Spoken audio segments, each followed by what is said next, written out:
The Douay-Rheims Bible, the book of Exodus, chapter 1. The Israelites are multiplied in Egypt. They are oppressed by a new king, who commandeth all their male children to be killed. These are the names of the children of Israel that went into Egypt with Jacob. They went in, every man with his household: Reuben, Simeon, Levi, Judah, Issachar, Zabulon, and Benjamin, Dan and Naphtali, Gad and Aser. And all the souls that came out of Jacob's thigh were 70, but Joseph was in Egypt. After he was dead, and all his brethren, and all that generation, the children of Israel increased, and sprung up into multitudes. And growing exceedingly strong, they filled the land.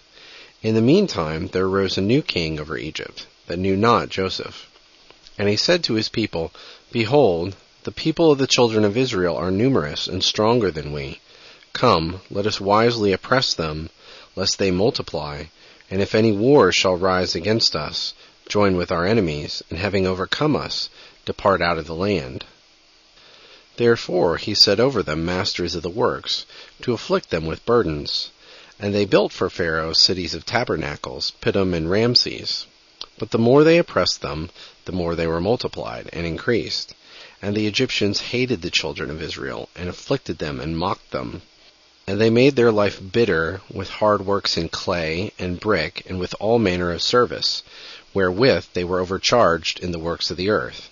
And the king of Egypt spoke to the midwives of the Hebrews, of whom one was called Sephoria, and the other Puah, commanding them, When you shall do the office of midwives to the Hebrew women, and the time of delivery is come, if it be a man-child, kill it.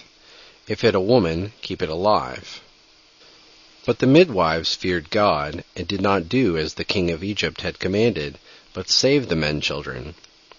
And the king called for them and said, What is that you mean to do, that you would save the men-children? They answered, The Hebrew women are not as the Egyptian women, for they themselves are skillful in the office of a midwife, and they are delivered before we come to them.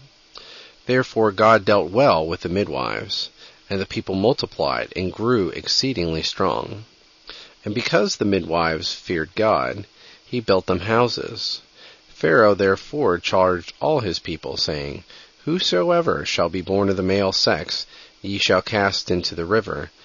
Whatsoever of the female, ye shall save alive.